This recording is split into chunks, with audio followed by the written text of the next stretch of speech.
Bonjour à toutes et à tous. Alors, heureuse de vous accueillir pour ce 5e numéro de notre série L'Alpha au-delà de notre frontière. Excusez-moi, je vais retirer mon oreillette parce que je m'entends en écho et c'est compliqué. Donc, je disais que c'était notre 5e rencontre et dernière rencontre de cette année, mais bien sûr, nous avons une dernière rencontre prévue au mois de janvier.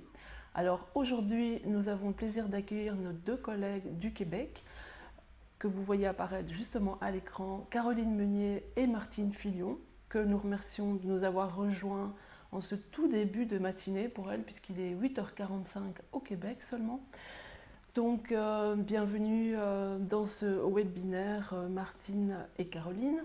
Alors, un petit mot d'introduction par rapport aux enjeux et au contexte dans lequel Lire et Écrire a décidé d'organiser ces webinaires. Pour ceux qui nous rejoignent aujourd'hui, je pense que ces informations sont importantes. Pour ceux qui nous suivent déjà depuis le début, elles vont être un petit peu répétitives, mais je vais essayer d'être assez courte. Donc, nous avions l'intention depuis déjà pas mal de temps de donner la parole à différents acteurs de l'alphabétisation. Alors, nous avons sollicité quelques personnes proches au niveau régional et moins proches, mais l'important n'était pas là. Donc, nous voulions rassembler des acteurs de l'alpha qui partagent la même vision de l'alphabétisation que nous, donc un même engagement associatif, une même forme de militance, et qui travaillent en fait la question de la persistance de l'illettrisme avec et pour les personnes en situation d'illettrisme. Donc nous avions imaginé évidemment ces rencontres sous forme de séminaires classiques, avec des rencontres à Bruxelles. Et puis le Covid est arrivé et donc nous avons décidé de transformer ces rencontres en webinaire avec un format beaucoup plus court, donc 1h15 en général, et un canevas de questions qui est plus structuré et aussi peut-être plus frustrant puisque nous n'avons pas l'occasion de débattre longuement, de bavarder tous ensemble dans les moments formels et informels. Donc nous allons débattre aujourd'hui sur 3 points précis. Donc c'est un exercice imposé pour nos intervenantes, nos conférencières, mais elles ont bien sûr, comme les précédents, accepté de relever le défi. Donc nous leur avons demandé de nous parler de la situation de l'illettrisme ou de l'analphabétisme au Québec. Donc qu'est-ce qu'on entend, qu'est-ce qu'on met derrière ces mots, quels sont les publics qui sont concernés par cette problématique. Est-ce que le Québec dispose d'outils de recensement? Est-ce que ces chiffres lui permettent d'ajuster ses politiques d'alphabétisation, d'avoir des moyens de levier, de lobbying auprès du pouvoir public? Ça, c'est pour le premier point. Le second point, nous leur avons demandé de faire le point sur les dispositifs d'alpha au Québec. Comment ça fonctionne, l'alphabétisation au Québec? Et quels sont, selon elles, les enjeux qui seraient importants de défendre dans les prochaines années?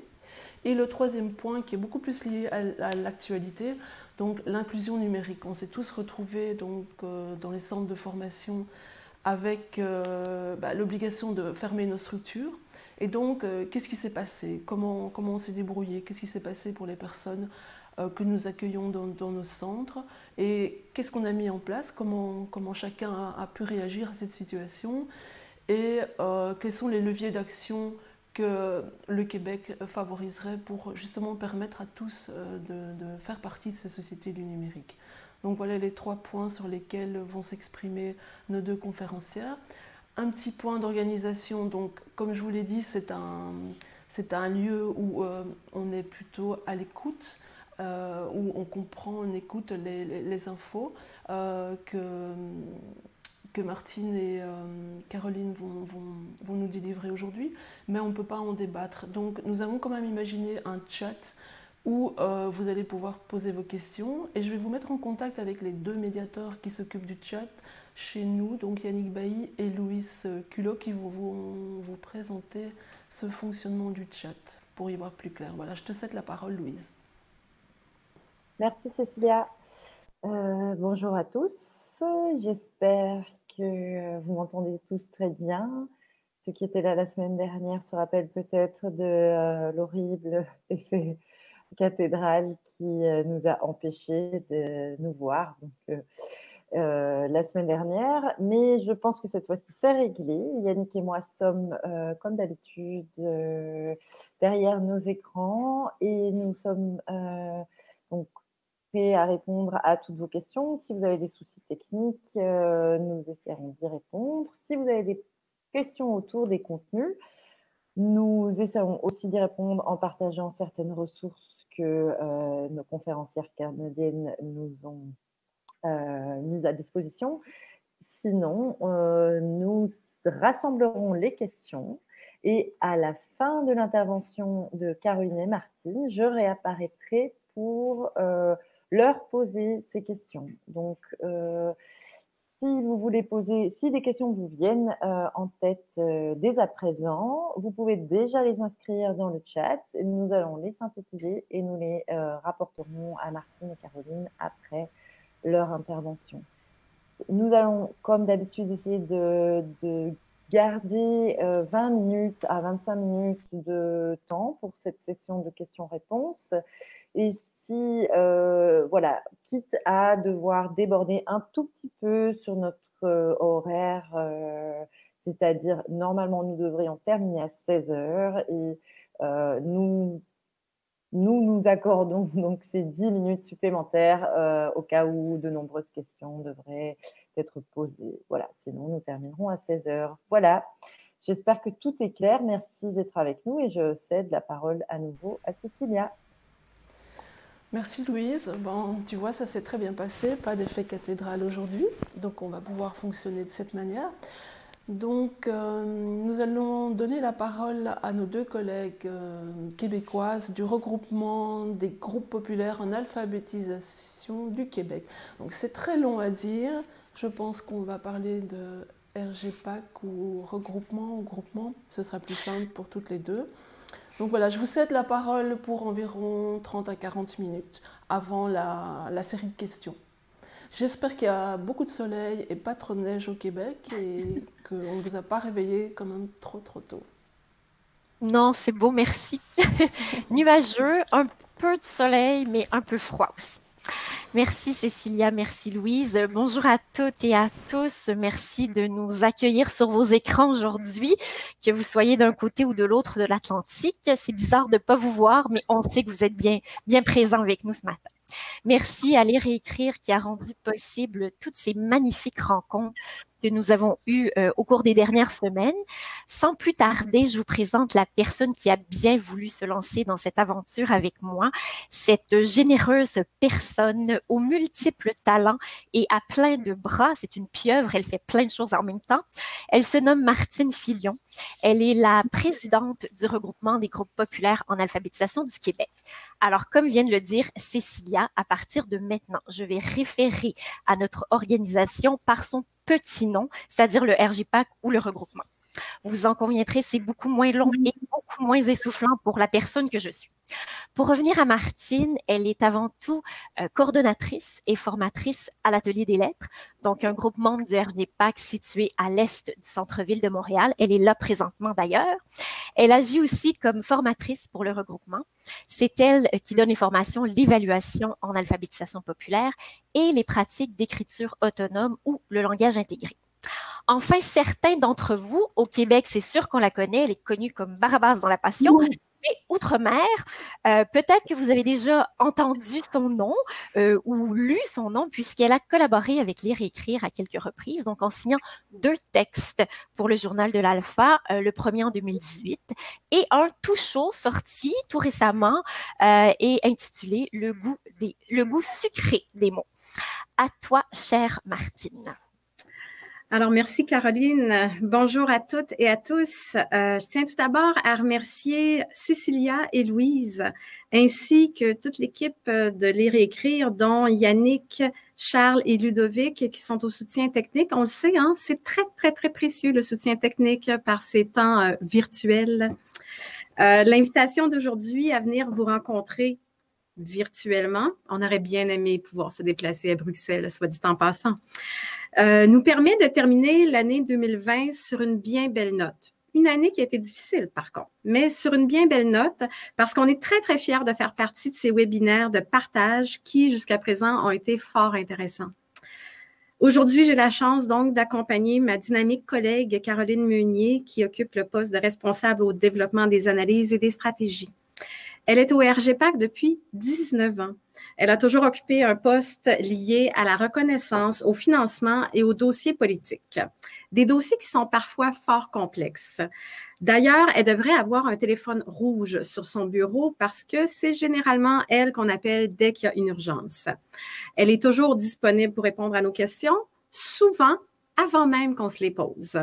Elle produit un nombre incalculable de documents pour nous guider dans les dédales administratifs et politiques. On est plusieurs à dire que dans une vie antérieure, Caroline était comme un scanner. On est donc bien chanceux de pouvoir bénéficier de son expertise. Alors, je te cède la parole, chère Caroline. Merci Martine. Donc, commençons par le commencement. Il y a presque 40 ans, en février 1981, pour être plus précise, le RGPAC voyait le jour. Prochaine diapo, s'il vous plaît. Il est né de l'initiative de 11 organismes volontaires d'éducation populaire bien déterminés à conserver leur autonomie face au réseau des commissions scolaires, le réseau institutionnel, et à marquer leur appartenance au milieu de l'éducation populaire. Ces organismes avaient pour ambition de se donner un lieu d'échange et de réflexion sur leurs pratiques d'alphabétisation auprès des adultes, mais aussi de se doter d'une voix politique pour sensibiliser la société et les élus et influencer les politiques publiques en matière de lutte à l'analphabétisme et à la pauvreté, tout en revendiquant leur reconnaissance et un meilleur financement de la part de l'État, l'argent étant bien sûr le nerf de la guerre. 4 décennies plus tard, le RGPAC rassemble 76 organismes. Il a pour mission la promotion, la défense et le développement de l'alphabétisation populaire et des groupes qui mettent cette approche en pratique, ainsi que la défense collective des droits des adultes peu ou pas alphabétisés. Pour mettre en œuvre cette mission en 3 volets, le RGPAC peut compter sur une petite mais dynamique équipe de 5 humains, sur un conseil d'administration dévoué, intelligent et visionnaire, et sur des comités de travail qui le sont tout autant. Les individus qui composent nos instances sont issus de nos groupes membres et ils apportent leur expertise et leur connaissance du terrain. Un petit mot particulier sur notre comité des participants et des participantes. Ce comité existe depuis plus de 20 ans. Il constitue la voix des adultes en démarche d'alphabétisation populaire au sein du regroupement. Et je tiens à le souligner, les adultes qui y siègent sont élus au suffrage universel par leurs pairs qui fréquentent les 76 groupes membres du RGPAC. Prochaine diapo, s'il vous plaît. Dès le début, les membres du RGPAC se sont donné un cadre d'analyse commun qui guide leur action et leur pratique. C'est ce que nous appelons notre déclaration de principe. Le travail des groupes et du RGPAC s'appuie sur une vision partagée du problème de l'analphabétisme et sur la conviction que pour lutter contre l'analphabétisme, nous devons aussi nous attaquer aux inégalités sociales et économiques. C'est en ayant en tête ce cadre d'analyse que le RGPAC et ses membres ont développé leur approche éducative. Et pour bon nombre d'adultes qui désirent renouer avec l'écrit, entreprendre une démarche d'alphabétisation n'est possible que dans le contexte non formel, convivial et je dirais même familial proposé par les groupes d'alphabétisation populaire. Ils sont définitivement plus que des lieux d'apprentissage, ils sont des milieux de vie. Je cède maintenant l'écran à Martine et à la prochaine diapo. Alors, parce qu'on est justement des milieux de vie, parce qu'on n'est pas l'école, l'appropriation de l'écrit est vue avant tout comme un outil visant l'autonomisation et l'inclusion des personnes, l'amélioration de leurs conditions de vie et l'exercice de leurs droits. À travers donc des démarches de toutes sortes, l'écriture de livres, vidéos, entrevues, conférences, démarches artistiques, l'apprentissage de l'écrit devient un outil d'expression sociale, de prise de parole, de prise de pouvoir sur sa vie et sur son milieu. Nos projets portent la parole des adultes. Les groupes sont des milieux sécuritaires, des safe spaces, comme disent les Chinois, des milieux inclusifs où justement cette parole se délie. C'est Anne-Marie qui nous dit « C'est la première fois de ma vie qu'on ne me rejette pas ». C'est Carlos qui, à son arrivée, n'osait pas ouvrir la bouche ou quand il parlait, on l'entendait à peine. Et maintenant, il fait des lectures publiques. C'est Soher qui, pour la première fois de sa vie, tient tête à sa famille. Bien qu'autonomes sur les plans politiques, pédagogiques et administratifs, les groupes partagent un ensemble de valeurs, de justice sociale, de solidarité, de démocratie, de respect. Certains organismes axent leur action auprès de groupes plus spécifiques, soit des jeunes, des familles, personnes immigrantes, des personnes sourdes. Prochaine diapo, s'il vous plaît. Donc, dans nos groupes, nous avons une approche participative, collective et d'éducation populaire qui répond aux objectifs de chaque adulte, quel qu'il soit, qui prend en compte leurs conditions de vie, leurs motivations, leurs besoins, leurs réalités et qui respecte leur rythme d'apprentissage. Notre approche collective dans un environnement non scolaire permet de développer un sentiment d'appartenance, autant à travers des activités structurées qu'informelles. On parle des repas communautaires, l'accueil du matin, les moments d'échange sont aussi importants que les ateliers d'alphabétisation en soi. Notre action tient compte de leurs besoins, leurs attentes et leurs contraintes. Notre approche participative positionne l'adulte au cœur de notre action. Ce sont eux qui nous guident et non l'inverse. Leurs talents et leurs compétences sont mis à contribution. Ils vivent des réussites et ce sont sur ces réussites qu'on peut s'appuyer pour aller de l'avant. Elles deviennent le moteur, elles deviennent notre force collective. De par cette façon de faire, on favorise la création de liens significatifs et le développement d'une relation de confiance. Les participants s'impliquent, assument des responsabilités, jouent un rôle dans le développement de l'organisme. Comme le dit si bien Jacques, on prend soin de notre groupe d'alpha. Si on résume ce que représente leur groupe d'alpha, le mot qui fait l'unanimité, Caroline l'a mentionné tout à l'heure, c'est famille. On est comme leur deuxième famille et pour certains, je dirais leur unique famille. Prochaine diapo. Pour ce qui est du profil dans nos groupes, nous recevons des gens de tout âge, des jeunes, des moins jeunes et des aînés. Dans mon groupe, c'est Tommy, 24 ans, qui est assis aux côtés de Jenad, 82 ans. Une belle équipe. Nous recevons des travailleurs, souvent au statut précaire, des retraités qui ont un maigre revenu, des chômeurs ou encore des sans-emploi, des parents, des grands-parents, des femmes chefs de famille monoparentales. De plus en plus de personnes issues de l'immigration viennent cogner aux portes de notre organisme, de nos organismes, devrais-je dire. Par le fait même, nous avons des demandes accrues en francisation ou en alpha-francisation. Le dénominateur commun chez la majorité de ces personnes, c'est qu'elles ont un passé scolaire douloureux ou inexistant dans le cas de certains immigrants. Elles sont marquées par l'échec et les traumatismes. Certains ont tenté de raccrocher à plusieurs reprises à l'éducation des adultes, mais sans succès. Alors, on sait que quand elles frappent à notre porte, c'est une dernière chance qu'elles se donnent. Ce sont des personnes qui sont en situation de vulnérabilité économique, en situation de pauvreté, de précarité, qui ne sont pas en mesure de couvrir leurs besoins de base et ceux de leur famille. Elles ont une santé précaire, elles peuvent souffrir d'une maladie chronique, physique ou psychologique. Elles sont souvent isolées, victimes de préjugés. Elles vivent dans la honte et ont une faible estime de soi. Elles vivent de multiples exclusions en éducation, sur le plan du travail, le logement, le transport, les loisirs, les services publics. Elles vivent également de l'exclusion sur le plan de l'accès à l'information et de la compréhension, ce qui limite la prise de décision et les choix éclairés. Cela étant dit, ce sont surtout des personnes qui sont courageuses, débrouillardes, résilientes et volontaires. Elles sont plus souvent qu'autrement des sources d'inspiration. Leur motivation, évidemment, fonctionner dans un univers où est-ce que tout passe par l'écrit, trouver un boulot ou le garder, utiliser un ordi, trouver un appartement, aider les enfants dans leur parcours scolaire, maintenir leurs acquis. C'est Francine qui nous dit « Si j'arrête, j'ai peur de tout oublier ».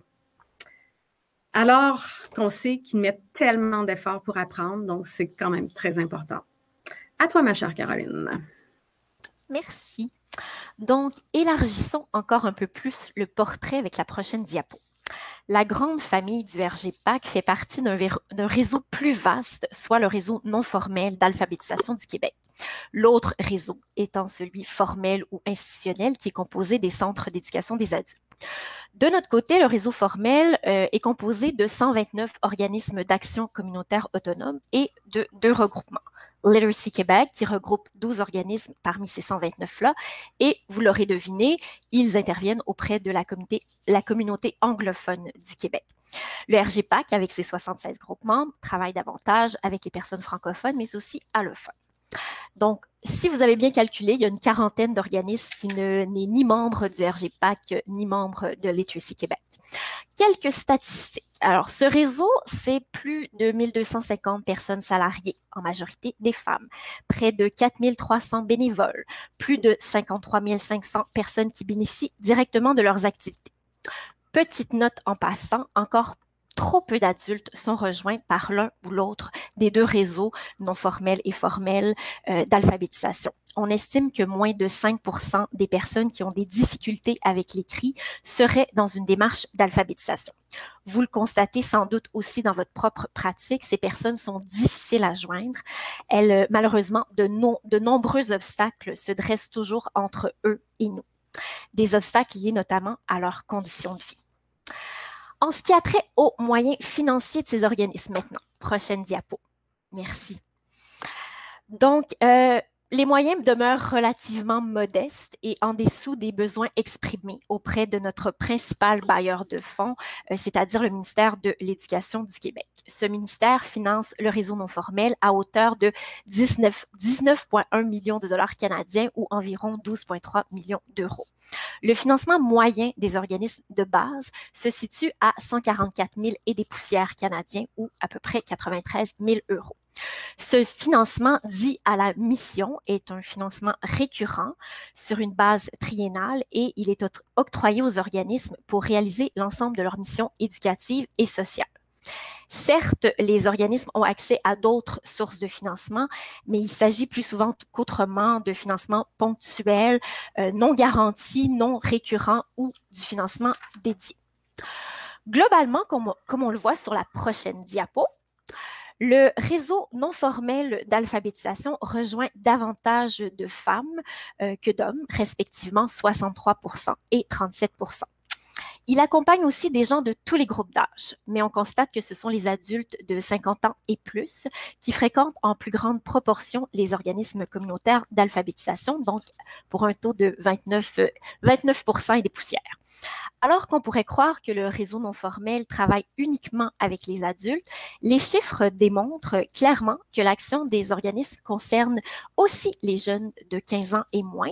En effet, les organismes agissent aussi en prévention de l'analphabétisme, que cela soit sur le plan de l'alphabétisation familiale, de l'éveil à la lecture et à l'écriture ou du soutien scolaire.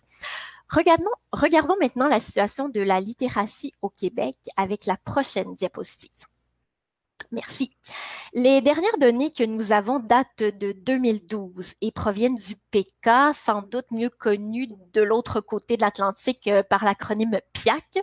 Si on se concentre sur les niveaux inférieurs de littératie, donc le niveau 1 est inférieur à 1, on constate qu'au Québec, en 2012, 19% de la population âgée entre 16 et 65 ans ont de grandes difficultés avec la lecture, soit plus d'1 million de Québécoises et de Québécois.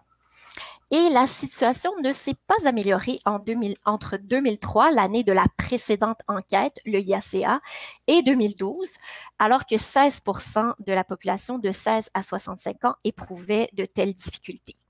En comparaison avec le Canada, il fait un peu mieux que le Québec, puisque 16,5% de la population canadienne pouvait être considérée peu alphabétisée en 2012. Mais on remarque ici aussi qu'en l'espace d'une dizaine d'années, le Canada non plus n'a pas amélioré ses résultats. Petite anecdote. Donc, en 2006, quelques années après l'arrivée du PECA et de ses données, le gouvernement conservateur du Canada de l'époque, qui croulait sous un surplus budgétaire de 13,2 milliards de dollars, soit 8,5 milliards d'euros, a décidé de sabrer dans son programme d'apprentissage, d'alphabétisation et d'acquisition des compétences essentielles pour les adultes. Bon, la somme coupée, plutôt modeste, 10,7 millions de dollars canadiens ou 11,4 millions d'euros, elle était, oui, modeste, mais essentielle pour les organismes qui en bénéficiaient. Une autre preuve du manque de vision dont a fait preuve le gouvernement à cette époque. Passons maintenant au profil sociodémographique des adultes québécois avec la prochaine diapo. Merci. Donc, on voit que les adultes qui se situent aux deux niveaux les plus faibles de l'échelle de littératie au PK, donc on voit qu'au niveau de la proportion homme-femme, c'est 50%, 50%. Donc, alors que nous, notre réseau non formel rejoint plus de femmes que d'hommes, on constate qu'au sein de la population, c'est réparti de façon très équitable. Donc, on constate aussi que sur le plan de l'âge, il n'y a pas de discrimination. Donc, tous les groupes d'âge sont bien représentés, mais on sait qu'avec l'âge, il y a une perte de compétences. D'ailleurs, une des critiques qu'on a fait et qu'on peut faire à propos du PK, c'est de ne pas avoir évalué les compétences des personnes de plus de 65 ans. En 2003, avec le IACA, nous avions de telles données. Sur 1,3 million d'adultes québécois de plus de 16 ans aux prises avec de faibles compétences, il y avait 500 000 adultes qui étaient âgés de plus de 65 ans. Pardon. Prochaine diapositive, s'il vous plaît. Sur le plan de la langue maternelle, les personnes qui ont faible niveau de littératie sont majoritairement francophones et elles sont aussi en majorité nées au Canada. Je passe rapidement sur cette diapo pour me rendre à la prochaine. Donc, on constate davantage de différences sur le plan de la scolarité et de l'emploi entre les personnes se situant aux deux niveaux les plus faibles de littératie sur l'échelle du PK. En effet, les personnes qui se situent au plus bas niveau de l'échelle de littératie, donc le niveau inférieur à 1, sont majoritairement sans diplôme et plus de la moitié sont en emploi ou à la recherche d'un emploi. Déjà, la situation s'améliore quelque peu pour les personnes dont le niveau de littératie est légèrement plus élevé, mais qui demeure tout de même faible par rapport à l'ensemble de la population. Donc, qu'en est-il maintenant de l'action gouvernementale? Comme on peut le voir sur la prochaine diapo, j'en profite pour prendre une petite gorgée d'eau, puisque je commence à perdre un peu de salive. Donc, alors, qu'en est-il de cette action gouvernementale pour appuyer notre réseau et pour contrer l'analphabétisme au Québec? Résumons donc les 20 dernières années en quelques moments clés, du moins de notre point de vue. En 20 ans, on a été témoin de l'adoption de 2 politiques ayant de grandes ambitions, dont une était accompagnée d'un plan d'action, mais qui, au final, nous laisse un peu sur notre faim. La parution des 2 enquêtes internationales, donc le IACA et le PK, qui, en nous donnant un portrait plus juste de la situation, sont venus ébranler légèrement la société et l'État. Enfin, à la suite de mobilisations soutenues de la part du RGPAC et de ses membres pour un financement plus adéquat de nos missions, le ministère de l'Éducation a répondu à l'appel en injectant de nouveaux fonds qui demeurent malgré tout insuffisants. Passons ces quelques événements clés en revue maintenant avec la prochaine diapo. La première politique, la politique gouvernementale d'éducation des adultes et de formation continue, attendue depuis des lustres, est finalement sortie en 2002. Elle se réclamait de la déclaration de Hambourg, ce qui en soi était plutôt réjouissant. Et elle entendait, pour notre plus grand bonheur, reconnaître officiellement notre réseau et le soutenir adéquatement. Jusqu'à maintenant, tout va bien. Scrutons maintenant son plan d'action, dont la mise en œuvre devait s'étaler sur 5 ans, avec la prochaine diapo, s'il vous plaît. Donc, les intentions gouvernementales exprimées dans ce plan d'action quinquennal en ce qui a trait à la formation de base avaient du mordant. Juste à lire les citations que vous avez sous vos yeux, on s'attendait à une révolution en matière d'alphabétisation. Personnellement, ma préférée, c'est la seconde citation. En priorité, des actions très vigoureuses devront être menées en alphabétisation. Je ne vous dis pas combien de fois je l'ai reprise, cette citation, dans des communiqués, dans des mémoires, dans des avis. Hein. La répétition a des vertus pédagogiques. Malheureusement, des fois, certains font la sourde oreille. Bon, avouez qu'avec tout ça, il était normal qu'on s'emballe un peu. On y était presque. On peut dormir tranquille. Tout va bien aller. Pour reprendre le slogan de l'année. Du calme, on va se remettre rapidement de nos émotions avec la prochaine diapo. Comme on le voit ici, les engagements et l'objectif global inscrits au plan d'action de 2002-2007 en ce qui a trait à la formation de base étaient tout à fait louables. En particulier, cette volonté de diminuer de façon significative le taux d'analphabétisme au Québec. Ça s'est un petit peu gâté à l'annonce des budgets. Avoir les moyens de ses ambitions, ce n'est pas donné à tout le monde. 20 millions de dollars canadiens, soit environ 12,9 millions d'euros, donnés pendant 5 ans pour atteindre tous les objectifs du plan. Et juste pour votre information, la formation de base n'était qu'un des 3 champs d'action du plan d'action. 20 millions. Un des bons coups de ce plan d'action se retrouve à la prochaine diapo. Donc, c'est-à-dire la reconnaissance officielle de l'existence de 2 réseaux offrant des services d'alphabétisation au Québec. Le réseau formel des commissions scolaires avec ses centres d'éducation des adultes. Notez que ce réseau est le seul à mener vers une reconnaissance officielle du ministère de l'Éducation. Et bien sûr, le réseau non formel des organismes d'action communautaire autonome d'alphabétisation qui n'a plus aucun secret pour vous maintenant. En 2007, dernière année de mise en œuvre du plan d'action, le gouvernement du Québec entreprend une vaste consultation pour évaluer les résultats obtenus à ce jour et pour identifier les priorités des prochaines années. Le RGPAC, comme bien d'autres acteurs de la société civile, participe à cet exercice démocratique en émettant ses recommandations. Ce deuxième plan d'action n'a jamais vu le jour. Prochaine diapo. Merci. Revenons en 2003 et en 2012, quelques instants avec cette diapo.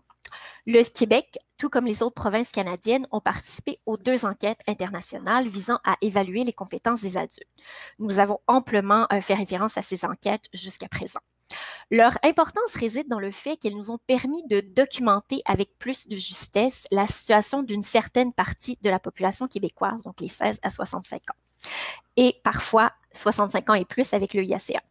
Elles nous ont aussi permis de nous comparer aux autres pays participants.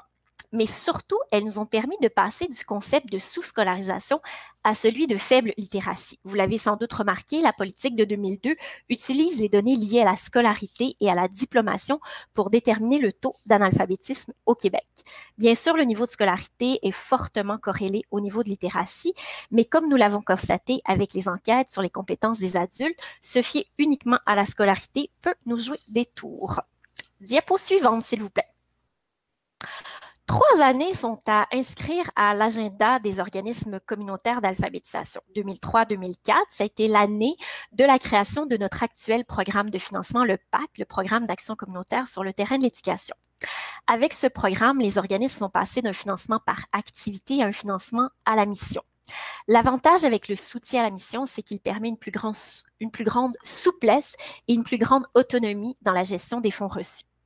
2 autres années, 2007-2008 et 2017-2018, où des investissements supplémentaires récurrents ont été consentis au réseau non formel d'alphabétisation, portant l'enveloppe totale, comme nous l'avons vu précédemment, à 19,1 millions de dollars canadiens ou plus ou moins 12,3 millions d'euros.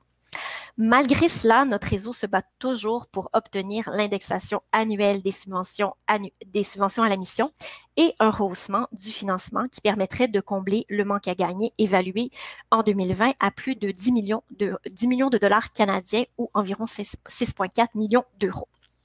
Prochaine diapo, s'il vous plaît. Automne 2016, une fois de plus, le ministère de l'Éducation du Québec consulte la population et les organismes de la société civile en vue de jeter les bases d'une prochaine politique portant sur la réussite éducative cette fois. Une fois de plus, le RGPAC et ses membres contribuent à cette réflexion collective et émet des recommandations visant à lutter contre l'analphabétisme et assurer la réussite éducative de toutes et de tous. Juin 2017, le gouvernement lance en grande pompe sa politique de la réussite éducative et utilise des termes quelque peu différents de ceux utilisés de la politique de 2002 pour traiter du problème de l'analphabétisme. Un constat et une orientation, la lutte contre l'analphabétisme demeure un défi de société. Il nous faut donc développer les compétences en littératie et en numératie dès la petite enfance et tout au long de la vie. On annonce même une stratégie d'alphabétisation et de francisation qui devait être publiée à l'automne 2019. Nous sommes quoi, à l'aube de 2021? Toujours rien. Fait à noter, cette politique de la réussite éducative a été lancée sous un gouvernement libéral et il a perdu ses élections en 2018. Prochaine diapo, s'il vous plaît. En effet, les partis politiques au pouvoir changent, mais ils demeurent tout de même représentés à l'Assemblée nationale du Québec. Il est donc pertinent de nous tourner vers les élus de chaque formation politique pour les sensibiliser à la nécessité d'agir sur les questions qui nous préoccupent. Et c'est ce que nous avons fait en 2015 avec l'appui du Parti Québec solidaire. Résultat, l'Assemblée nationale adopte à l'unanimité la motion sous vos yeux. Des gestes qu'il nous faut sans cesse répéter au risque d'être oubliés. Prochaine diapo, s'il vous plaît. Donc, lutter contre l'analphabétisme demeure pour le RGPAC et ses membres un dossier urgent et prioritaire. Visiblement, malgré des intentions louables, mais une volonté politique et des investissements à géométrie variable, il nous reste beaucoup de chemin à faire. Pour lutter durablement, il nous faut viser juste et atteindre plusieurs cibles à la fois. La dimension éducative du problème est certes importante, mais on ne peut pas s'y limiter. Au risque de me répéter, il nous faut aussi agir sur les causes et les conséquences de l'analphabétisme, investir les ressources à la hauteur du défi et mobiliser l'ensemble de la société et de l'État. Pour reprendre le mot d'ordre de la 6e conférence internationale sur l'éducation des adultes qui s'est tenue en 2009, avec la prochaine diapositive, s'il vous plaît, il nous faut passer de la rhétorique à l'action. Et pour ce faire, il nous faut agir sur tous les fronts. Il nous faut certes mieux soutenir les adultes qui désirent entreprendre une démarche par des programmes d'aide financière, par exemple, et mieux financer les réseaux qui les accompagnent. Mais le travail ne s'arrête pas là, comme on peut le voir sur la présente diapositive. Et pour y arriver, il nous faut une vision claire de la route à emprunter. Donc ici, j'aurais pu ajouter plein d'autres petites bulles, mais je pense que l'essentiel s'y retrouve pour l'instant. Prochaine diapo, s'il vous plaît. Alors, il nous faut effectivement une route claire et pour ça nous prend une stratégie québécoise de lutte à l'analphabétisme incluant des mesures de lutte à la pauvreté. Depuis fort longtemps, le RGPAC et ses membres réclament une telle stratégie. Je ne vous dis pas, ça fait combien de fois on le répète. Mais on n'est pas seul, heureusement. En 2014, en partenariat avec l'Institut de coopération pour l'éducation des adultes, l'ICEA, nous avons contribué à créer le réseau de lutte à l'analphabétisme. Ce réseau est formé de 20 organisations de la société civile issues des milieux associatifs, communautaires, institutionnels et syndicaux. Et il réclame depuis, auprès du gouvernement du Québec, l'adoption d'une telle stratégie. Au printemps 2016, le réseau rendait public sa plateforme présentant les éléments clés qui devraient, selon ses membres, se retrouver dans une stratégie de lutte digne de ce nom. Et nous en avons vu quelques aspects depuis le début de cette présentation. Mais cessons de rêver maintenant et revenons à la dure réalité de 2020 avec Martine. Merci Caroline pour ce beau parcours qui nous mène à mars 2020. Mars 2020, là où tout s'arrête. La pandémie nous a fait basculer vers un environnement fortement en ligne avec des moyens, des aptitudes et une aisance qui n'étaient pas toujours au rendez-vous, tant pour les équipes de travail que pour les participants.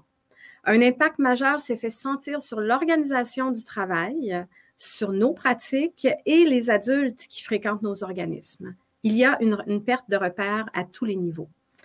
On peut dire que la pandémie nous a propulsés dans un univers virtuel, plus familier pour certains que pour d'autres. Pour répondre à des besoins criants, nous avons mis sur pause nos activités habituelles au profit d'activités à distance.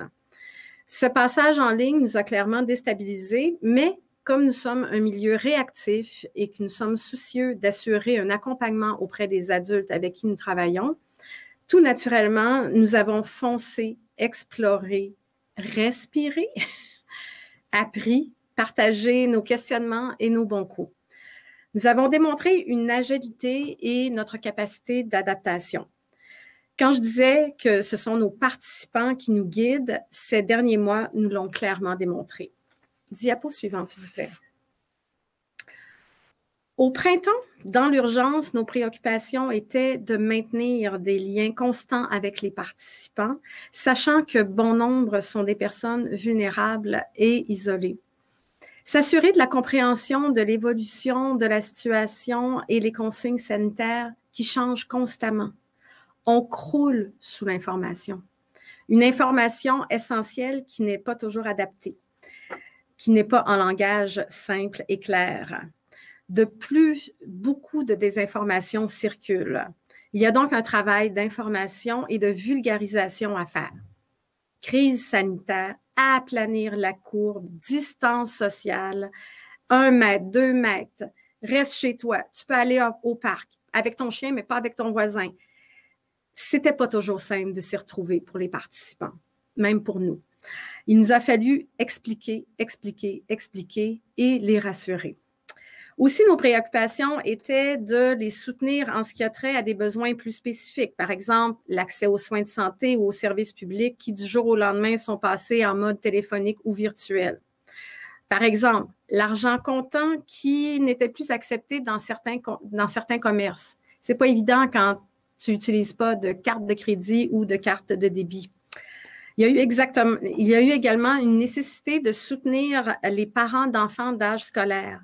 Beaucoup d'informations arrivaient de l'école qui n'étaient pas toujours adaptées et l'encadrement aussi des enfants parce que les parents se retrouvaient à faire l'école à la maison, à devoir faire l'école à la maison, ce qui mettait une très grande pression sur les parents. Et ultimement, nous avions aussi des préoccupations quant au maintien des acquis. Rapidement, on a compris que la situation allait perdurer. Donc, dans une perspective de reprise en septembre, on calculait un arrêt de 6 mois. C'est pourquoi plusieurs organismes ont eu le souci de mettre en place une façon de faire afin d'éviter une trop grande déperdition des connaissances. Pour plusieurs groupes, le téléphone, le courrier, Messenger ont été des stratégies privilégiées. Certains groupes aussi ont utilisé la visioconférence. On passe à la suivante. Ah non, on ne passe pas à la suivante. On recule, voilà. On passe au deuxième carré. C'est moi qui suis trop vite. Donc, le retour à l'automne posait aussi un certain nombre de défis. Cette situation exceptionnelle nous a contraints à ajuster nos activités pour satisfaire aux conditions de distanciation prônées par la santé publique. Sur le plan organisationnel, il nous a fallu tout mettre en place pour assurer une rentrée tout en sécurité, tant pour les équipes que pour les participants. Pour ce faire, on a dû revoir des espaces de travail, louer des locaux plus spacieux, se procurer du matériel de protection nécessaire et se doter de protocoles également. Restructurer des équipes de travail. On pense aux personnes vulnérables aussi au sein de nos équipes et la perte de bénévoles, qui sont souvent des personnes plus âgées.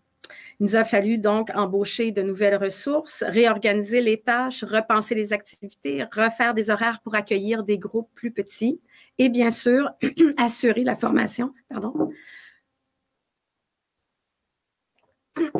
La voix me quitte. J'espère que je vais pouvoir me rendre jusqu'à la fin avec vous et non pas avoir à mimer le restant parce que ça va être plus difficile si je dois mimer. Et bien sûr, assurer la formation des équipes de travail qui sont passées en mode hybride. Comme les directives sanitaires sont sujets à changement, les équipes se sont préparées à faire face à plusieurs scénarios. On a besoin de plan B, de plan C et de plan D peut-être pour être en mesure de réagir rapidement aux différents contextes. Et maintenant, on passe à la prochaine.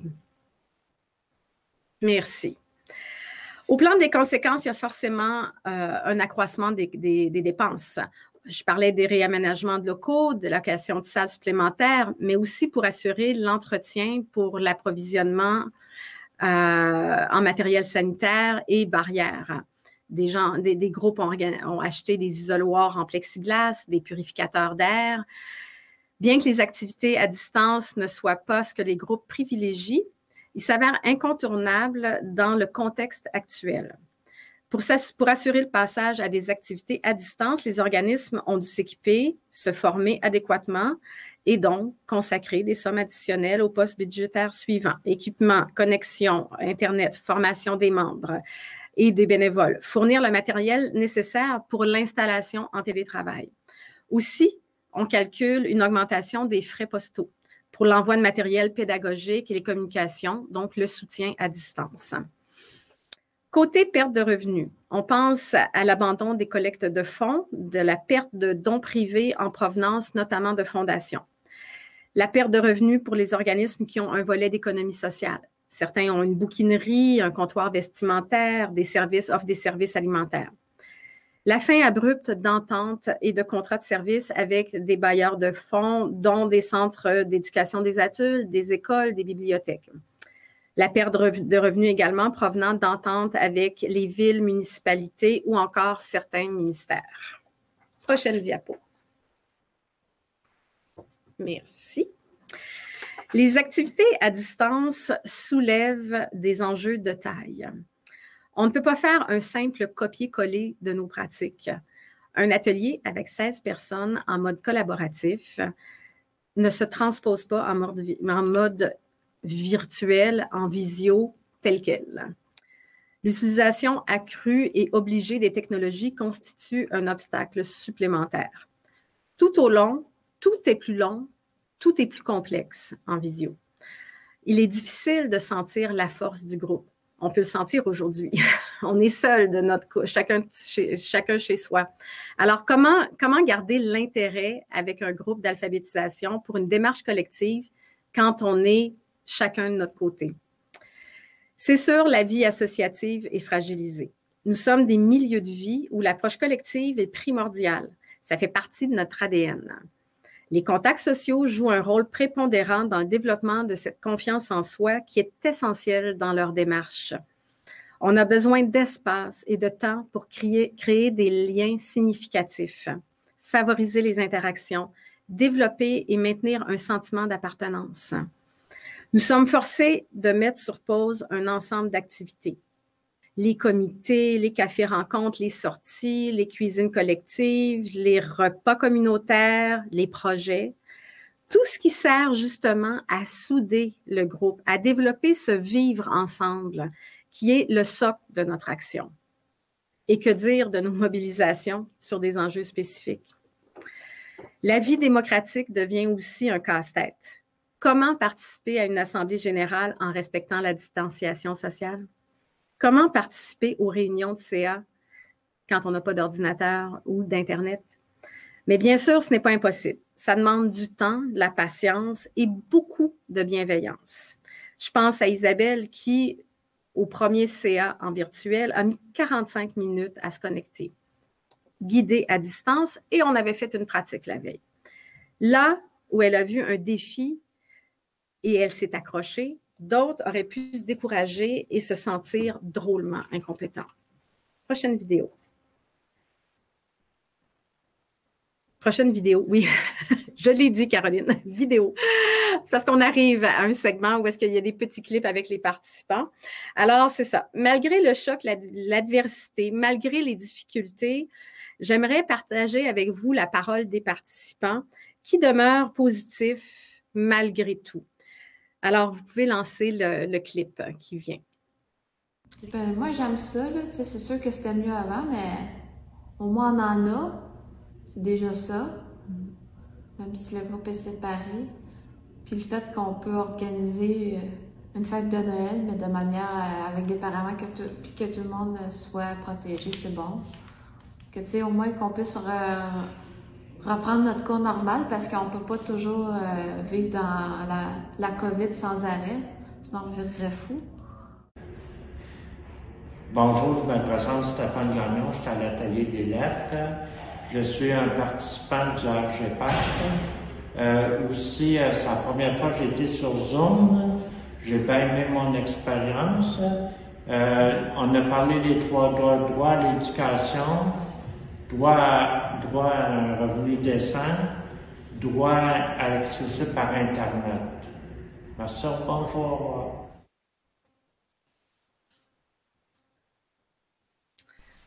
Alors, comme vous pouvez le constater, malgré tout, les participants sont toujours au rendez-vous. Alors, on peut passer à la prochaine. Voilà, on y est. Aussitôt le déclenchement de la crise, je pourrais dire que ce sont tous les téléphones qui ont viré au rouge au RGPAC. Plusieurs groupes se questionnaient. Quoi faire? On fait comment? Comment font les autres? Quelles sont les meilleures stratégies? Rapidement, on a proposé des webinaires aux 2 semaines pour sentir le pouls, répondre aux questions, donner des nouvelles du ministère de l'Éducation quand on en avait, permettre d'échanger sur les préoccupations et partager les bons coups. En parallèle, il y a eu des interventions médiatiques et politiques menées auprès de la population, des fonctionnaires du ministère et des élus afin de les sensibiliser aux difficultés vécues par les adultes et les défis auxquels les groupes doivent faire face. Nous avons réussi à obtenir un assouplissement en ce qui a trait à nos redditions de comptes et la tenue de nos assemblées générales annuelles avec le ministère. Nous avons aussi déposé une demande afin que le ministère crée un fonds d'urgence pour soutenir notamment les groupes d'alphabétisation. Nous sommes toujours en attente d'une réponse. D'ailleurs, on espérait l'avoir la réponse avant de vous rencontrer, mais non, on attend toujours. Prochaine diapo, s'il vous plaît. Quant à la fracture numérique, elle s'inscrit directement dans notre objectif de lever les obstacles à la participation et à l'accessibilité. L'utilisation du numérique est une condition essentielle à l'intégration économique, sociale et culturelle. La fracture numérique est un enjeu qui nous préoccupe depuis longtemps. Mais subitement, elle s'est glissée en avant-plan. La crise vient augmenter l'impact de cette fracture qui est déjà trop grande.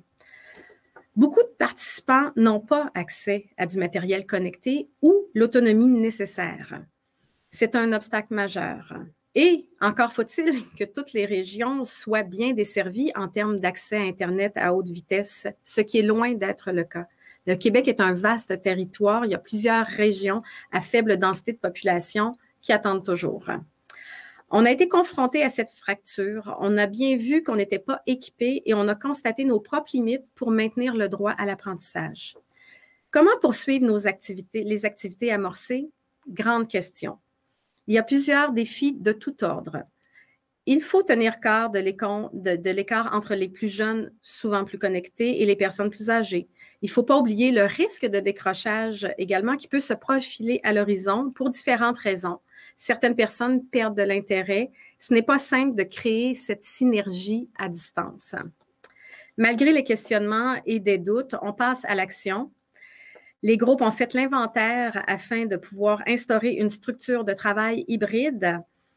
Du coup, les équipes ont été formées vitesse grand V pour l'utilisation de divers outils de communication. Alors, est-ce que ton micro est connecté? Est-ce que vous m'entendez? Est-ce que non, ça va? Ça lag, ferme ta caméra. Alors, on a été beaucoup là-dedans au printemps. Certains organismes d'alphabétisation ont également instauré un service de prêt de matériel informatique. Certains ont affirmé avoir trouvé l'expérience du travail à distance difficile. Par exemple, le cadre strict et les codes en visio ne sont pas les mêmes qu'en présentiel. En présentiel, les discussions spontanées qui se forment ici et là sont impossibles en visio.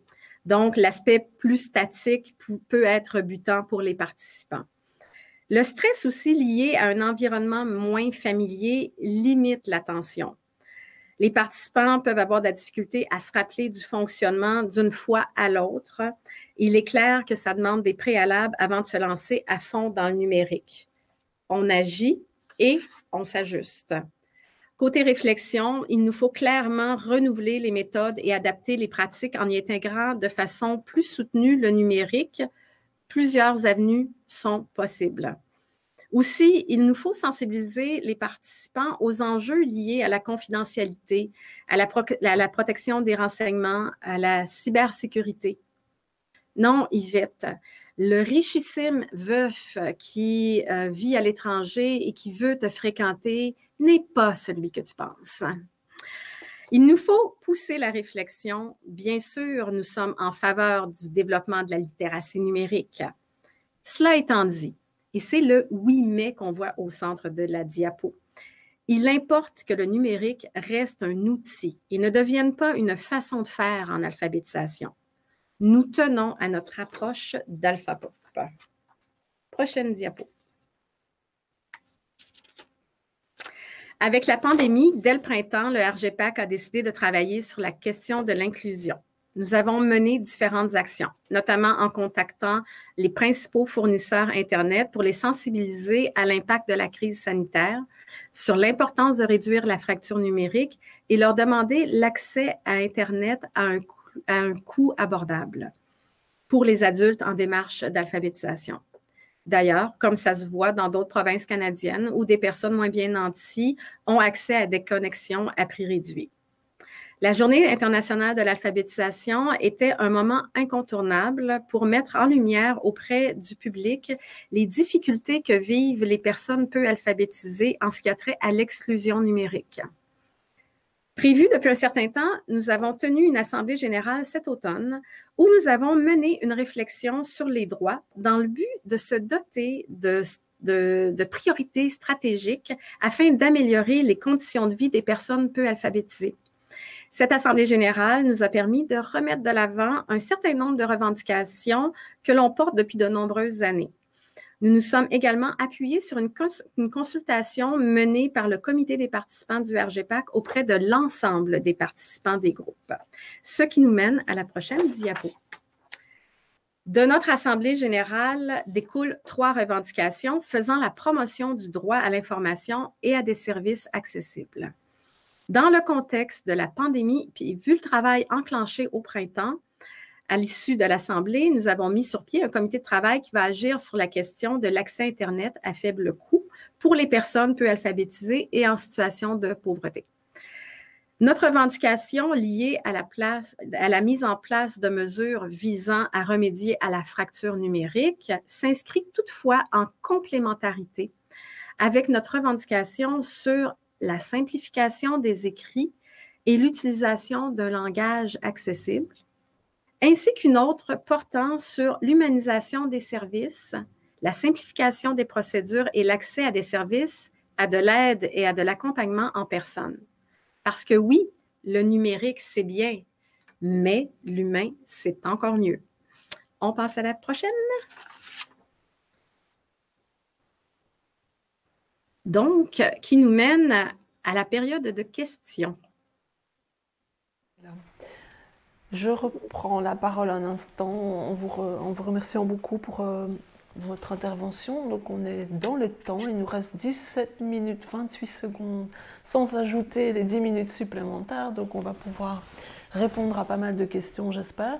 Donc, merci pour cette photographie historique, analytique et critique de la vie de l'alphabétisation au Québec. Très intéressante et on a beaucoup de points de convergence en Belgique et au Québec. Donc je vais céder la parole à Louise, j'espère qu'elle m'entend, pour qu'elle nous livre la première question. Voilà Louise, à toi. Je t'entends bien. Est-ce que Martine et Caroline m'entendent aussi? Je vous entends bien.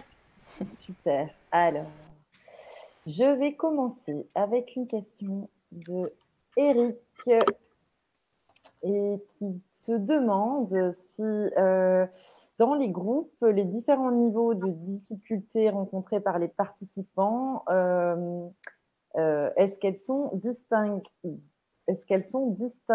Donc, est-ce qu'elles font l'objet d'une distinction? Notamment, est-ce que les besoins des migrants allophones qui n'ont jamais été scolarisés dans leur pays ne sont-ils pas différents de ceux des participants francophones? Voilà, c'est la question.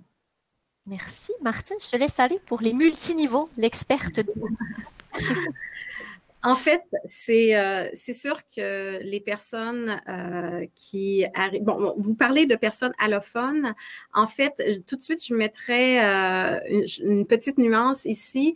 De façon générale, dans les groupes, les gens qu'on reçoit qui arrivent de l'étranger ont quand même une base de français, de maîtrise du français oral. Donc, on accueille la majorité des groupes d'alphabétisation accueillent des gens qui déjà arrivent à s'exprimer en français. Donc, il y a une façon de les intégrer au groupe. C'est certain que des personnes allophones qui viennent pour apprendre le français ne pourraient pas se retrouver aux côtés de gens qui sont nés au Québec. Donc, donc parce que c'est pas du tout la même approche. Et alors, fait que c'est vraiment de façon générale, nous allons les intégrer dans des groupes à partir du moment où est-ce qu'ils ont une certaine maîtrise du français, de la base du français. Certaines organisations peuvent accueillir des gens, des groupes d'allophones. Je parlais de groupes spécifiques, d'organismes qui s'adressent à des groupes spécifiques. Et c'est sûr que s'il ne va pas y avoir ça va être des groupes fermés, c'est-à-dire qu'ils ne vont pas être mélangés avec des gens d'ici. Parce que c'est ça, c'est l'apprentissage de la langue, des bases, des rudiments du français qui prévaut à ce moment-là. Donc, je ne sais pas si ça répond à la question. Si je peux me permettre, je pourrais compléter, Martine. C'est sûr qu'il faut distinguer au Québec la question de l'alphabétisation, de la francisation et de l'alpha-francisation. Pour nous, on considère les groupes d'alphabétisation populaire comme des groupes d'alphabétisation qui s'adressent à des personnes, peu importe s'ils sont francophones, allophones, issus de l'immigration, nés ici, mais on s'adresse à des personnes avant tout qui sont peu ou pas alphabétisées. Donc, c'est sûr, comme le dit Martine, si on est en mesure de les intégrer dans nos organismes parce qu'on peut communiquer à l'oral avec eux, je pense que les groupes développent différentes stratégies pour le faire. Il faut savoir aussi qu'il y a des groupes qui travaillent précisément en francisation. Donc, il y a certains de nos organismes d'alphabétisation qui ont développé des volets liés à la francisation. Et là, à ce moment-ci, ils peuvent être reconnus par le ministère le MIFI pour son petit nom. Donc, le ministère qui travaille à la francisation des personnes immigrantes. Donc, certains organismes ont développé des volets liés à la francisation où là, on élargit peut-être le bassin de personnes rejointes, mais avant tout, lorsqu'on parle de groupes d'alphabétisation, on s'adresse à des adultes qui sont peu alphabétisés dans leur langue maternelle et on a les moyens, plus ou moins, je vous dirais, des fois, on doit trouver des nouveaux moyens pour pouvoir accueillir ces personnes-là. Des fois, ils s'intègrent au groupe que nous avons déjà. Des fois, il y a des groupes qui sont formés spécifiquement pour des personnes puisque la communication à l'oral en français est plus difficile. Merci. Je pense que Eric, qui nous écrit depuis la Suisse, a sûrement trouvé des bons éléments de réponse. Merci beaucoup.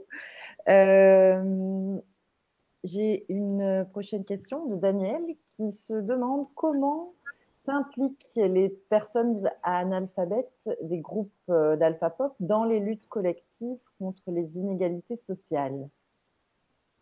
Bonne question. Martine, tu fais le côté groupe, je fais le côté comité. Commence par le comité, j'enchaîne. Oui, ben c'est sûr que nous, comme je vous le disais un peu plus tôt, là, depuis 20 ans, on a un comité des participants et des participantes au regroupement. Et pour nous, c'est la voix des participants au sein de notre regroupement. Et ils sont impliqués directement dans les luttes. Donc, la personne qui a la responsabilité de ce comité est aussi responsable de la mobilisation au sein et de la défense des droits au sein du regroupement. Donc, c'est sûr que lorsqu'on a des actions à mener, on les implique. Il y a différentes façons, que ce soit qu'ils nous accompagnent lors de nos représentations politiques avec les élus, avec le ministère de l'Éducation. Ils sont là aussi pour mobiliser les participants des groupes, de nos groupes membres. Ils interviennent auprès d'eux. Souvent, depuis quelques années, ils utilisent beaucoup la vidéo pour s'adresser à la fois aux participants, pour les mobiliser, mais aussi pour s'adresser au grand public, pour les sensibiliser sur leur réalité, sur l'importance d'entreprendre une démarche d'alphabétisation. D'ailleurs, à la fin de la présente discussion, on aura un petit cadeau qui est pour vous et qui a été grandement, dont la contribution du comité des participants est à souligner. Donc, voilà. Donc, c'est ça. Donc, à différents niveaux. Et comme le mentionnait Martine, au cours des 2 dernières années, ma collègue a mené avec ce comité-là toute une consultation sur les droits. Donc, il y a une vaste consultation des participants qui sont en démarche d'alphabétisation dans nos groupements pour voir, mettre à jour un peu leur réalité, les obstacles qu'ils vivent par rapport aux droits. Et cette vaste consultation-là nous permet de nous appuyer sur ces résultats-là pour la suite des choses et déterminer quelles seront les priorités du regroupement pour les prochaines années dans la défense collective des droits à partir de leurs préoccupations à eux et leurs priorités à eux. Donc, Caroline nous explique tout le travail qui est fait avec le comité des participants, mais ça rejaillit également dans nos organismes, c'est-à-dire que les participants sont issus de nos groupes. Donc, il y a des allers-retours qui se font entre le comité des participants et les participants à la base. On a un volet donc de mobilisation dans nos organisations. Je disais au tout début que la lecture et l'écriture, c'est un outil d'expression, de prise de parole. Et plus les participants sont sollicités, plus ils ont des messages à livrer. Donc, il y a les occasions sont saisies, les participants sont au cœur des actions. C'est une façon de travailler, de travailler l'expression, la communication, l'écriture, c'est de dire, de prendre la parole publiquement. Donc, il y a un travail qui se fait en continuité. Il y a eu différentes luttes qui ont été menées au sein du regroupement. Caroline nous en faisant l'historique tout à l'heure, nous en a parlé. Et on a également une semaine de l'alphabétisation qui sont des occasions de prendre la parole publiquement pour pouvoir dire c'est quoi les besoins, c'est quoi les réalités, qu'est-ce qu'il faut changer. Et donc, il y a vraiment différentes occasions où est-ce que les participants sont mis de l'avant dans nos mobilisations. Je rajouterais une dernière petite chose parce qu'on pourrait parler pendant des heures. Nous. La dernière, une magnifique campagne où la contribution des participants était gigantesque. La cloche. Sa cloche en alphabet, vous avez eu une photo au début de la présentation PowerPoint. Effectivement, en 2006, on a eu une vaste campagne qui s'est appelée Sa cloche en alphabétisation populaire pour dire qu'il y avait un problème au niveau de notre reconnaissance, notre financement, et les participants ont livré des témoignages et on les a recueillis dans une grande cloche qu'on a livrée aux élus de l'Assemblée nationale. Et en 2011, on a eu une campagne qui s'est appelée Ensemble contre l'analphabétisme et on a fait circuler une pétition. Et les 13 000 noms qui avaient été recueillis en un court laps de temps, je vous dirais que les noms, c'est davantage les participants en alphabétisation populaire qui ont contribué à faire signer. Donc, j'ai en tête quelques participants là, qui ont contribué, là, je pense qu'à eux seuls, à 1000 noms en allant au centre d'achat pour aller interpeller les gens dans la population pour leur dire qui ils étaient. Donc, il y avait déjà, je dirais, cette espèce de courage de dire aux gens qu'ils croisaient, moi, je suis une personne qui a des difficultés à lire et écrire et je vais dans mon groupe d'alphabétisation populaire et on réclame actuellement plus d'aide pour les organismes, plus d'aide pour soutenir les participants en démarche d'alphabétisation et même, il y avait la revendication l'élaboration de la stratégie nationale de lutte à l'analphabétisme. Donc, de dire que politiquement, on devait travailler davantage sur cette question-là. Et c'est les participants sur le terrain qui ont été interpellés, la population, les élus, et ramasser ces milliers de noms-là à nos pétitions, qui ont aussi été déposées à l'Assemblée nationale auprès de nos élus et à la ministre de l'Éducation de l'époque. Merci Caroline et Martine. J'enchaîne sur une question de Frédéric. Quels sont les dispositifs de formation mis en place à l'attention des formateurs, qu'ils soient rémunérés ou bénévoles? Y a-t-il une formation spécifique à suivre, une certification à avoir? Et la proportion entre bénévoles et salariés est-elle stable dans les groupes? Donc, tu veux y aller, Martine? Non, J'allais non. juste... Oui, Vas-y. Vas-y. D'abord et avant tout, il faut dire que au niveau des travailleurs au sein des organismes, c'est la prérogative de nos membres d'embaucher les personnes, les travailleurs et d'accueillir les bénévoles. Donc, les critères, ce sont davantage des organismes qui se les donnent. Par contre, il faut savoir qu'au regroupement, nous avons un programme de formation à l'intention des travailleurs et bénévoles et même participants. Donc, je vous nommais tout à l'heure que Martine, qui est une de nos formatrices, elle donne l'évaluation en alphabétisation populaire et le langage est écrit, mais on a un programme de formation qui traite de différentes pratiques. On a la question de la conscientisation, on a la gestion, donc il y a différents outils qui sont donnés aux membres pour les accompagner dans leur pratique. Et il y a aussi des publications qui se font. Donc, on a une personne au sein de l'équipe de travail du RGPAC qui est responsable du développement des pratiques et du soutien aux pratiques dans le fond, des travailleurs et des bénévoles de nos organismes. Donc, on a cette espèce de programme qui est de la formation continue des formateurs et des coordonnateurs, etc.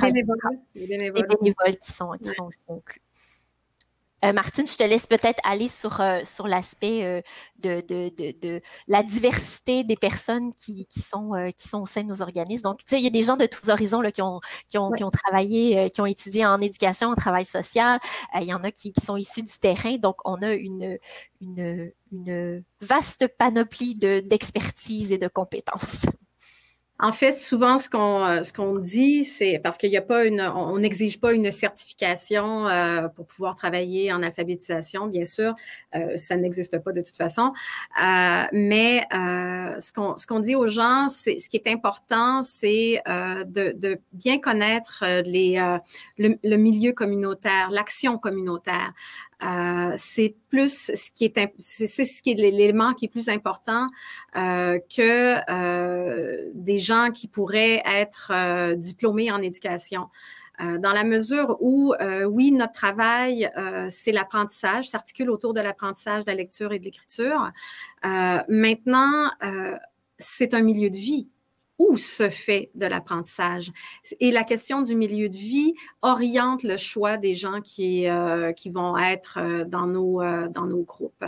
C'est-à-dire qu'on va se tourner vers des gens qui vont avoir des capacités, plus de capacités en animation, en intervention, que des gens qui sont diplômés en éducation parce que le contexte est différent. On n'est pas une école, d'abord et avant tout.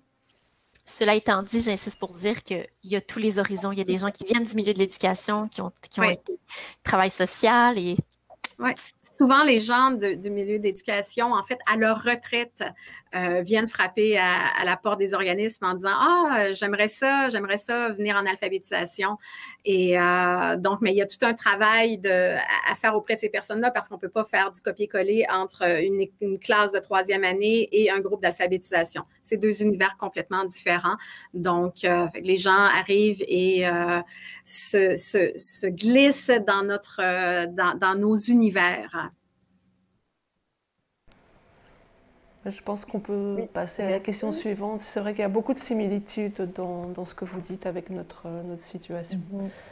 Oui, j'ai encore une question de Eric. Une double question. Est-ce que les profils des publics dans le Canada anglophone sont similaires qu'au Québec?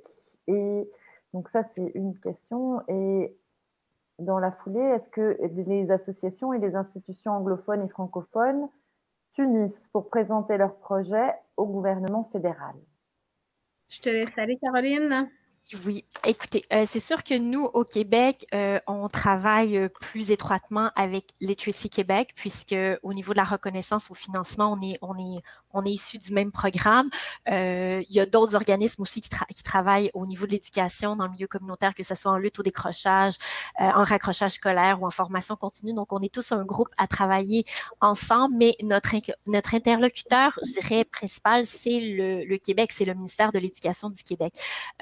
On a peu de liens avec, je vous dirais, avec le reste du Canada. De notre côté, je sais que Literacy Québec, qui travaille avec la communauté anglophone au Québec, a davantage de liens avec le reste du Canada. Nous, je vous dirais que ça s'est un peu effrité, notamment au moment où, comme j'en faisais allusion, en 2006, le programme pan-canadien qui finançait des projets spécifiques a été arrêté finalement. Alors, au niveau il faut dire qu'au Québec, la responsabilité de l'éducation, c'est une responsabilité provinciale. Donc, c'est le Québec et les provinces qui ont la responsabilité de la mission de l'éducation.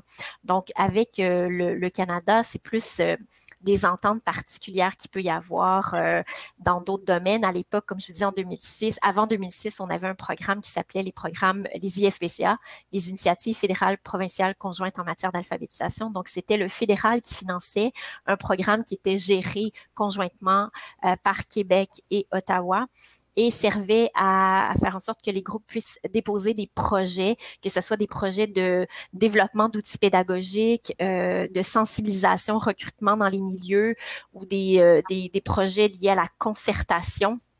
Donc, tout ça a été coupé et depuis, je vous dirais qu'avec Ottawa, on a très, très peu de liens et c'est davantage notre interlocuteur politique et davantage le ministère de l'Éducation ici au Québec.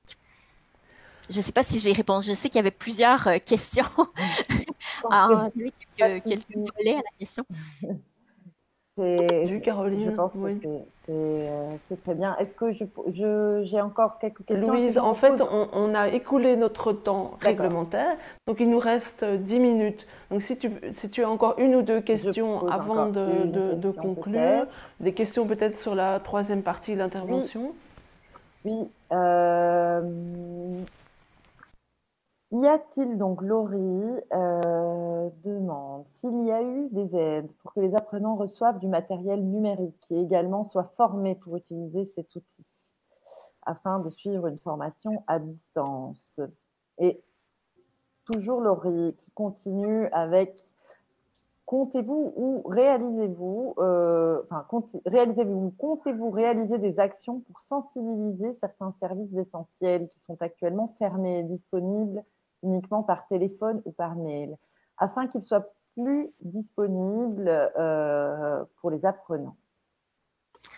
Ben, écoutez, vous tombez directement dans une des revendications que nommait Martine à la question de l'humanisation des services. Effectivement, les participants nous disent que lorsqu'ils appellent au téléphone ou qu'ils vont, on les réfère toujours à des téléphones où il y a des dédales labyrinthiques pour atteindre l'humain qu'on a envie de rejoindre. Donc, effectivement, et plusieurs de nos groupes membres travaillent cette question-là et sensibilisent cette question-là. Donc, par rapport aux intervenants en santé, que ça soit aussi dans les centres, ben, ça s'appelle plus comme ça, mais ça s'appelait les centres locaux d'emploi. Donc, ceux qui sont en lien avec des programmes d'insertion et tout. Donc, oui, effectivement, c'est une question majeure pour plusieurs de nos groupes. Et ils travaillent beaucoup sur cette question-là, à savoir comment on peut conserver justement l'accès aux humains lorsqu'on veut avoir un service, peu importe, un service public, tout ça. Et je vous dirais que dans une des interventions médiatiques, effectivement, qu'on a fait au printemps et auquel faisait allusion Martine, ça a été beaucoup ça de dire, écoutez, c'est bien beau là de confiner le Québec au complet, mais les adultes avec qui on travaille n'ont pas accès à ces outils-là pour leur permettre de faire leur épicerie en ligne, par exemple. Donc, ils doivent, eux autres, continuer à aller à l'épicerie du coin. Et en plus, pardon, je perds la voix moi aussi, En plus, ils ne pouvaient pas au printemps dernier, utiliser nécessairement de l'argent comptant. Ils devaient utiliser une carte de guichet et certains n'en ont pas du tout. Donc, c'est sûr que c'est un enjeu majeur et c'est un de ceux qui a été, je dirais, soulevé par les participants lors de la consultation qu'on a fait il y a 1 an. Donc, c'était cette préoccupation d'avoir accès à des humains, de pouvoir être accompagné dans les différents services publics. Martine, je sens que tu veux compléter. Mais en fait, c'est l'autre segment de la question de Laurie par rapport au matériel. Il y a plusieurs organismes qui avaient déjà du matériel disponible, qui ont prêté du matériel à leurs participants, alors que d'autres organismes se sont tournés vers, il y a eu différents fonds de fonds d'urgence qui ont été mis disponibles pour pouvoir faire face à la crise. Et donc, il y a des organismes qui ont déposé des demandes dans ces fonds d'urgence-là pour justement acheter du matériel en vue d'en faire le prêt et de mettre sur place des structures opérationnelles pour pouvoir former les participants. Parce que, comme je le disais précédemment, ce n'est pas tout d'avoir le matériel. Encore faut-il être capable de le faire fonctionner de façon autonome. Donc, c'est cette vision-là qu'on a intégrée et sur laquelle on travaille dans nos groupes, c'est-à-dire qu'OK, oui, la pandémie, oui, il y a un vaccin, mais on ne sait pas comment ça va se passer pour les mois à venir. On ne sait pas, est-ce qu'il va y avoir d'autres périodes de reconfinement. Fait que c'est clair qu'on a ça comme préoccupation en arrière de la tête en se disant, ben, il faut faire en sorte qu'on puisse poursuivre des activités si jamais il y avait d'autres arrêts.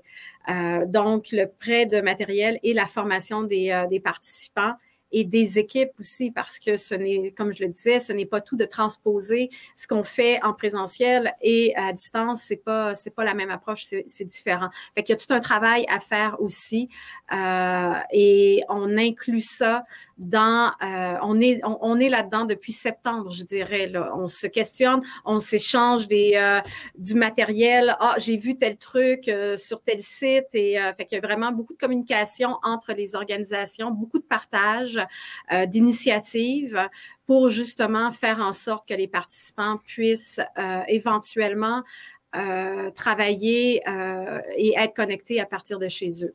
Maintenant, reste toute la question des coûts. C'est sûr que l'accès à Internet est un problème, est un obstacle. On en a parlé précédemment. Et aussi, comme je dis toujours dans les formations en alphabétisation, faut se donner du temps.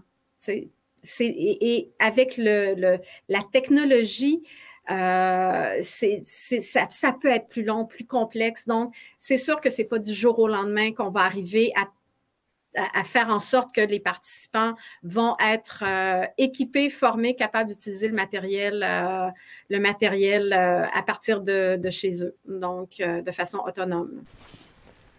Voilà. Je vais malheureusement devoir mettre un terme à cette discussion très intéressante pour une question de timing. Je sais que Caroline et Martine voulaient conclure ce cycle des questions par une petite surprise, donc je vais leur laisser la parole. Donc, pour ceux qui auront le goût de revisiter le PowerPoint à la fin complètement, puis on pourrait peut-être changer la diapo, étant donné qu'on n'avait pas le temps d'intégrer tout le matériel qu'on aurait voulu intégrer à notre présentation, on s'est dit, pour faire changement des Netflix de ce monde, vous pourriez, à un moment que vous choisissez, que vous choisirez pendant les vacances ou après, visionner les 3 petites vidéos qui sont là. Comme je vous dis, dans le fond, c'est les causes de l'analphabétisme, les conséquences de l'analphabétisme au quotidien et l'alphabétisation populaire vue par les membres du comité, des participants et des participantes du RGPAC, donc auquel on a fait allusion à quelques reprises au cours de la dernière heure. Donc, ma collègue qui est responsable du comité a réalisé publié il y a 1 an et demi à peu près ces petites vidéos-là, et c'est leurs paroles, et on les avait publiées dans le cadre, on les avait lancées dans le cadre de la semaine de l'alphabétisation populaire qui se passe au printemps depuis déjà quelques années. Alors voilà, donc c'est notre cadeau de fin d'année. Peut-être qu'ils vont dire non, moi j'ai plus le goût de voir mon écran, c'est peut-être pas un cadeau pour vous, mais on vous les laisse et vous les visionnerez au moment où ça vous plaira. Bien, je vous remercie beaucoup, Caroline et Martine. Ça fait plaisir. Toutes ces vidéos donc, vont être mises rapidement sur notre site, et toute l'intervention sera en replay. Donc si vous avez raté un moment ou si vous voulez revoir une partie qui vous intéresse plus précisément, ce sera là d'ici la fin je pense, de la journée. Donc on voit que toutes ces questions qui traversent votre travail, traversent le nôtre. On voit beaucoup de points de convergence, beaucoup de mise en place d'actions, la journée internationale de l'alphabétisation, cette réflexion sur le fait que travailler à distance en AlphaPop, c'est pas un copier-coller, tout ce travail qui doit être fait sur les contenus de nos formations, enfin, c'est énorme comme boulot. Donc toutes ces questions sont super intéressantes. À mon avis, on ne va pas les abandonner. On espère qu'il va y avoir une suite à ces webinaires avec une autre porte d'entrée.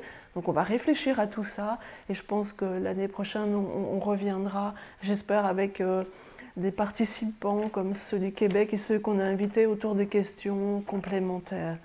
Donc voilà, merci encore une fois à Martine et à Caroline. Merci à tous les participants québécois et non québécois, donc européens, qui nous ont suivis, parce qu'il y en avait des deux côtés de l'Atlantique.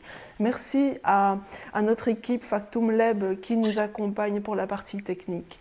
Et je vous invite donc à nous retrouver début janvier, bonne fête entre-temps, donc le 7 janvier, avec notre collègue Jar Middeljan, donc des Pays-Bas, qui sera le porte-parole de la fondation Lire et Écrire, et donc qui s'adressera à nous à l'heure régulière, donc c'est-à-dire on va retourner vers une intervention en matinée à 10h45. Voilà. Je pense qu'on a plus ou moins tout dit pour aujourd'hui. Merci d'être resté avec nous jusqu'à 4h10 pour ceux qui n'avaient pas prévu de le faire. Donc je pense que c'était vraiment un ajout intéressant. On sait qu'on est frustré avec le manque de temps pour répondre aux questions. Voilà, un très grand merci à tout le monde, à tous les participants, et à très bientôt, et bonne fête à tous. Merci à vous, bon congé surtout. Reposez-vous. Également.